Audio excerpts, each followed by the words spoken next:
নমস্কার। আজকে আমি দেখুন, আমি তো কিডনি পেশেন্ট, ডায়ালিসিস পেশেন্ট। অনেক বছরেরও ডায়ালিসিস হচ্ছে।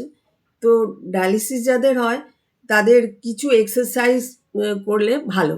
কিছু লোকের তো সুগারের জন্য হয়, কিছু জনের বিপি হাই থাকলে হয়। তো দু একটা এক্সারসাইজ আপনারা করতে পারেন, করবেন।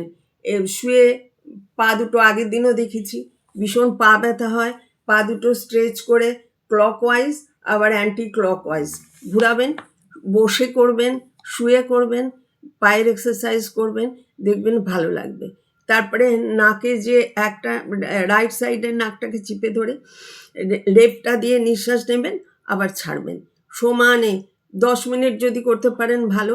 যদি দিনে 10 মিনিট একসাথে না করতে ইচ্ছে করে, ভাগ করে করে ভাগ করে করে যখন ইচ্ছে করবে, একটু বসে আছেন ফ্রিলি, একটু এই যেটা নাক দিয়ে ব্রিদিং নেওয়া ছাড়া, একদম পেট থেকে ব্রিদিংটা নিয়ে বুকের কাছে হাফ সেকেন্ড মতন রাখলেন, দিয়ে নাক দিয়ে ছেড়ে দিলেন।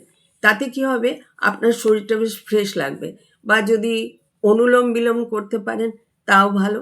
নানা রকমের এক্সারসাইজ আরও আছে, টুকটাক বসে যেটা করা যায়, যেটা কোনো আপনার শরীরে ক্ষতি করবে না, সেরকম এক্সারসাইজ একটু একটু করবেন। তাহলে দেখবেন আপনার ব্রিদিং প্রবলেম হবে না, আর শরীরটা ভালো থাকবে। ঠিক আছে, আজ এই পর্যন্ত রাখছি। আমার চ্যানেল দেখার জন্য ধন্যবাদ।